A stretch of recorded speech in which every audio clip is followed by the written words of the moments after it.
Hey kid, you looking to buy some premium? Hello everyone and welcome back to I want to do something a little different today. Over the past few days I've seen a lot of people that are like only V standard players or just zero players now looking to the TCG with this reboot, and a lot of people are also looking at premium. It's really exciting for me to see all this interest in the format and see people want to try and get into it, but with that come a lot of questions and a lot of people just don't know where to start, and it's honestly a little overwhelming because there's like a almost 10-year card pool for you to have to kind of like pick through it, and if you don't know what you're looking for, it can be difficult. So I wanted to kind of approach this from the perspective of somebody who's only played standard, all they have is just their standard deck, and now they're looking to get into premium. I'm not going to be looking at the main deck at all. I just want to go over kind of like the most useful / staple G units that you can just build the G zone out of and just slap it onto your standard deck and start playing some games of premium if you want to kind of play around with the new kind of complexities that brings. So I'm going to try my best to go through all these clans. There's a lot though, and I have not played every clan. I've played a majority, but I am definitely no expert in most things, let alone Vanguard. So I just want to make that clear, and if you think I missed anything or there's something that you felt should have been included, just drop it in the comments and maybe I'll do a follow-up sometime down the line and we'll kind of go over all that. I'm also just going to kind of give just like a quick and dirty explanation. I'm not going to go into too much detail on these things because we have a lot to get through. I'm just going to kind of just go over them and give you just the main like function of them.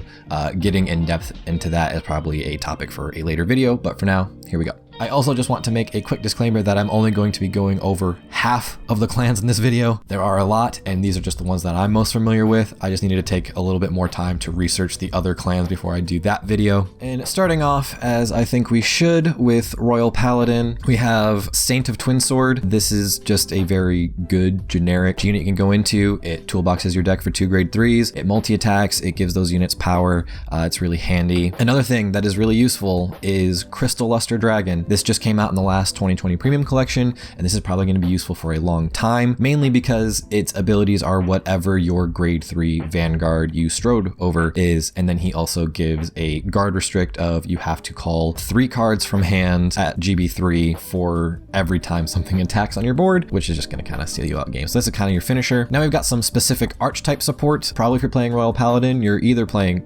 Altmile, I guess, or you're probably playing Alfred / Blaster, and there's a lot of support for Alfred and Blaster in premium. This is one of the main ones. Its main skill that you really care about is that when it's face up in your G zone, all of your rear guards with Blaster Blade and their card names get resist. So your whole deck revolves around Blaster Blade. This just protects that, and then he also countercharges, gets an extra drive and a crit if you have a face up card in G zone. Next we have Alfred Holy Saver. Now there's Alfred / Blaster support. It just gives your Blaster Blades twin drive. Moving into G guards, we have Androgeus? I don't know. If you have 2 or more grade 2 rear guards, he gets plus 10k shield, so it makes it just mildly better than just guarding with a heal trigger. We also have Maskull, very similar skill, just a different condition to give plus 10k shield. More Alfred / Blaster support. We have Isolt, who can get very, very big with a counterblast. We also have Little Great Sage Marin, which just searches your deck for a grade 1 or greater card and calls it to the Guardian Circle, and that card gets plus 5k, so that can easily make this into a 30k shield or a 35k shield, or if you're smart, you'll run grade 1 perfect cards in your main deck and you can just call them and PG. And believe it or not, we do have at least one Altmile support card. The Brave skill is not important. The only thing that matters is that when it's placed on Guardian, if you have Vanguard with Altmile, it gets plus 10k shield. Moving on now, as we perhaps should, to Shadow Paladin, we have Drag Principal Morfessa from the Premium Collection. It's going to be a theme you're going to notice a lot, is that most of the most important strides for your clan probably came in the last 2 premium collections. The main thing to take note is that it gives plus 15k to your front row, gives them a crit, and also has a battle door effect for every time your opponent would guard. This is going to be probably your first stride and your last stride. Very similar to Crystal Luster Dragon in Royal Paladin, we have Chain Ranker Dragon. This is literally the same thing with a slightly different condition. It gains the abilities of your heart cards, and it has the battle door 3 effect. Next, a decent damage in I play, we have Dragstutter Luard, gains a crit, gains a drive, and guard restricts our opponent from grade 1 or greater. We also have Drag Abyss Luard, Also a decent enough damage and eye play, I suppose. Just makes your front row really big and toolboxes some grade 1s. An interesting choice that a lot of people still play. It's just a 2 of, in certain situations, just completely steal a game from your opponent because it can make your opponent not guard or not be able to guard, and it gets plus 10k in a crit. G Guardians, we have Jolito. It moves 2 of your grade 1 or less rear guards to Guardian Circle, and if you move 2 cards, you draw a card.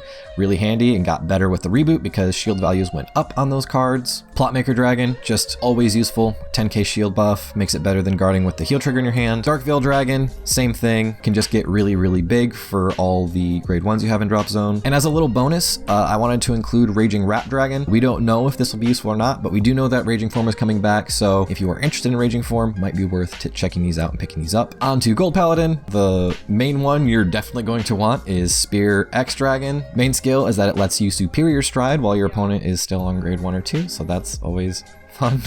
And then the other skill is that for a Soul Blast, you can check top 5 and call 2. Gurgit Helios is handy, just gets an extra drive check and can also get really big and guard restrict our opponent. We also have Heavenly Law Gurgit, who is pretty handy for getting some multi-attacks off in our deck. Raining Dragon, very much the same thing, allows for some crazy multi-attacks and can also refund us some resources. I also wanted to include Brambent Dragon because some of those other cards can be kind of expensive, but Brambent is absolutely not. It is very cheap, but I think it's a decent enough card. It has some multi-attack potential, some plussing potential, and it can combo really well with cards you probably already run in your Gold Paladin deck. Also wanted to bring up Keltis Winner. This is also good for an Ezel deck just because they can turbo into the high GB count, and then it has some really fun loops that can go from there. Into G Guardians, we have Elise, mainly just for getting to that high GB count I mentioned earlier for the GB8, but it's also useful enough on its own because it can get a bigger shield than just your heal trigger. The most important one, I would say though, and the one that desperately needs a reprint, is Slamey Flare. Just calls 2 cards from the top of your deck to Guardian Circle, so that can get to some pretty big shield values. Now on to Genesis, we have Marduk. If you're playing Astral Poets or Himiko especially, you're probably going to want to pick up a couple copies of these cards, and if you invest more into premium into your main deck, he's just going to get more useful from there. You're also going to want to get a couple copies of Amaruta Ephros. This can just plus your soul really hard, make a rear guard absolutely insane, and can also restand that rear guard and guard restrict your opponent. G-Guards, this is the one G-Guard that I chose to include that is the same shield value as your heal trigger, but it pluses your soul, so that's really handy. We also have Laurier,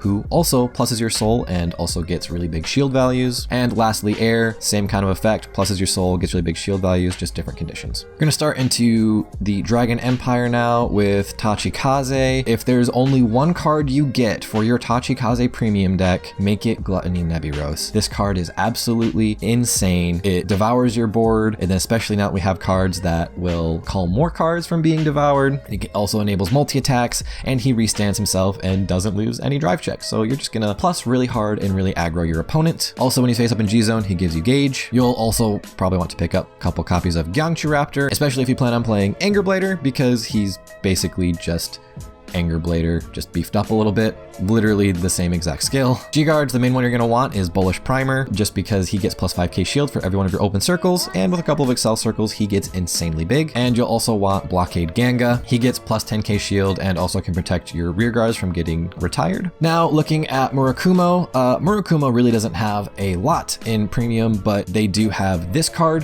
which if you just put your Hyuga deck back together and slap this into the G-Zone, you will have essentially a top tier deck. This guy just essentially superior strides himself from the G-Zone and guard restricts your opponent for his battle at 5 and restands all of your rear guards with the same name. Another interesting option, not entirely necessary, you'll mainly run it for your G-Zone effect, flip him up, he essentially calls himself from the G-Zone if something doesn't hit. I also wanted to include the Shirayuki strides because we know Shirayuki's getting support. These will probably go really well if you decide to just take your Shirayuki deck and decide to start playing premium. They just complement it really well and help digging out Shirayukis and minusing your opponent's power. Very much the same thing on this one. G-Guards, Murakumo doesn't have great G-Guards, but at least with the reboot, the higher shield values help, mainly just copy and call units that you have on board or grade 1 units. And this one's essentially the same effect, but with a different result and condition. Hard to explain, but again, we're just rushing through these. Now going into Stargate, we're going to look at my favorite Nova Grappler. The main unit you probably want to be on the lookout for is Bustard. He just gets a ton of drive checks every time something stands, and he can also restand restand himself if his drive is high enough. Similar to him, we have Winning Champ Victor, who instead of gaining drive checks, just gives all your things that restand power, and he can also minus your opponent and plus you. Depending on what Nova Grappler deck you have in Standard, you probably will also want to pick up at least a copy or two of As the Bulk. It's just a generically useful Nova Grappler stride that just stands your front row. You'll also want Favorite Champ Victor, probably, just because this can absolutely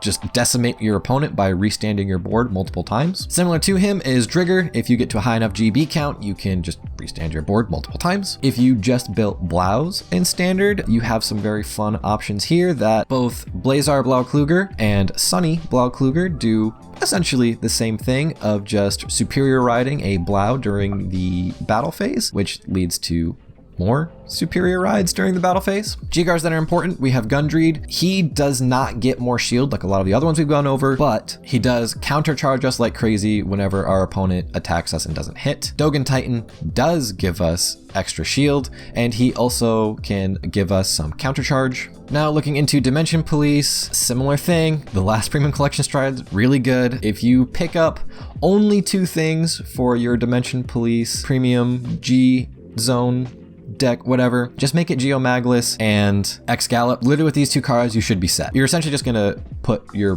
probably Die Liner deck together, run a excess amount of grade 3s in your deck. Geomaglis will give all those grade 3 units power and shield and intercept and also multi-attack for you and gain crit for all of your grade 3 units. Excalibur is just an absolutely insane card that gets to astronomical power levels, gains drive checks and restands himself. Also wanted to include Final Dimax DX 2019's Premium Collection stride, a nice little alternate finisher option. Also the original Final Dimax can also be a alternate finisher option, especially when you have no damage. Into G-Guards, we have probably one of the more important ones of Atlantis Dolphin, who can get to very high shield counts and also refund us some of our resources. Go 5, who also just gets to pretty big shield counts. Excaravu, who again, high shield counts, but also gives our Vanguard power that will last until the end of the turn. And Zeal, who similarly to Excaravu, but in reverse, because he minuses our opponent power and gives us power until end of turn. We're going to quickly move into Dark Zone now and take a look at Bull Power Agrius. This is just a very simple, generic, easy to use stride that just essentially multi-attacks for us and can also plus our board depending on what you bind and call. If you are running Bad End Dragger in your standard deck and want to play it, this is a very fun option to do. There's a very fun combo you can do where you superior ride 2 Rising Novas and gain a bunch of gift markers. Also, last year's Premium Collection stride of Villain Verminous basically just helps us multi-attack over and over and over and also get to very high GB counts, which is very important for Spike's main win con in Premium. Hellhard 8, the GB8, just will give all of your rear guards power and basically attack and attack and attack and attack until your opponent is dead. Also a very good option is Violence Ace, who can give our rear guards a ton of power and also plus our hand a lot, which is pretty important considering Spikes like to minus from hand into soul a lot. G-Guardians, most important one being probably Terrible Linus, because again, he helps us get to high GB counts, but also important is that he gains a lot of shield, and similar to him, we have another shield gainer, gets to 25k, and also returns units to our deck. Into Dark Irregulars now. If there is one card you pick up for your premium DI, make it Gastile, I don't know, Daimonis, whatever. This card is always going to be useful in DI and enables the NLK loop, but even if you don't run NLK, is still very useful. He just copies the abilities of 2 grade 3s in your deck and can also give your front row power for every time you soul charge. Last year's Premium Collection stride is also a very good option, I want to say. Can also help plus our soul and our hand or minus our opponent, depending on what we soul charge with his effect. Balam is also a very useful card. Gains a drive check, soul charges a bunch, and can also guard restrict our opponent. Later Mouse is also a very good aggro card that can also return all of our trigger units that were in our soul or field back to our deck. Also a decent unit I want to say is Sharkrot, who can just gain power, nuke our opponent's board, and sentinel restrict our opponent. Into G-Guards, there's a very common theme with a lot of them. They just plus our soul and gain a lot of power, and that is certainly the case with Vincent. Agrat Bat Malat is also the same thing, pluses our soul and gains shield. We also have Saint Germain, who doesn't plus our soul, but does gain a lot of shield if we have a lot of soul. Looking at Gear Chronicle now, your probably most useful G unit for taking a standard deck into premium is going to be Grog Rock Dragon. Dragon, who essentially just does what you want to do by superior riding grade 4s from your deck. We also have History Maker Dragon, who is very useful as well to help with some multi-attacks by time leaping our units. A sort of tech option that is mostly useful for another card in our G zone is Ragnarok, who guard restricts our opponent from using grade 0s and gains a crit. Speaking of the card that makes it useful is Gear Groovy, who, as long as you are on Chronojet, can copy the abilities of 2 face-up Gear Dragons in your G zone. I also wanted to include the Chrono Fang strides. Not sure how necessarily useful they'll be to you, but if you really like your Chrono Fang standard deck, just know that there are strides that you can use. This one gains a crit and a drive. We also have Chrono Tiger Gear Glare, who also gains power, a crit, and a drive if you have high counts of cards in your bind zone, but also can minus our opponent's board. In a similar vein, that's something useful for Chrono Fang, we have Bind Time Dragon, who can just bind a lot of our units, so that can be useful for a Mystery Flare build if you're still adamant on playing Mystery Flare. Into G-Guards, we have Rafana, gains 10k shield, which is the important thing. We also have Uluru, who can flip up a G unit and gain a ton of shield. Probably the most important G-Guard in Gear Chronicle, at least if you're playing Chronojet, is Heteround, who returns a unit on our opponent's board to the bottom of their deck, and then they superior call the top card. And we also have Ilishu, who is useful for decks that bind a lot. So if you're, like I said, still playing Mystery Flare, this one can get very big shield. And lastly, for this video, we're going to take a look at Aqua Force. Again, the most important one you can probably pick up is Genbolt Dragon from the last premium collection. He just pluses you so hard, draws you cards, fills up your board, and can also multi-attack if the conditions are met. Also very important is Alexandros, who can stand 2 of our rear guards and also give them power for every face-up card we have in the G zone. We also have G Aralambros, who is a very good damage denying play because no matter what, he will stand 2 rear guards and give them 10k power. Also from 2019's premium collection, we have Valeos Revive, who when he attacks can lock our opponent's Vanguard at 11k power for the turn, and also call any number of cards from our hand and draw the same amount. We also know that Valeos is coming back in clan selection, so we don't know if this will necessarily be useful, but I at least wanted to put it out there for you. We have the Blue Wave Strides. This one just restands if you meet the conditions and also gains a drive, so even if you aren't running him in a Blue Wave deck, he'll still get a extra drive check. We also have Tetra Boil Dragon, who's very similar, just a restanding Vanguard. I also wanted to include some Maelstrom Strides, just in case you're playing Maelstrom. This just can very heavily guard restrict your opponent if you meet the conditions and can also gain a crit. And to G-Guards, probably I would say is potentially the most important one is Eolanis, just because he gives our entire board resist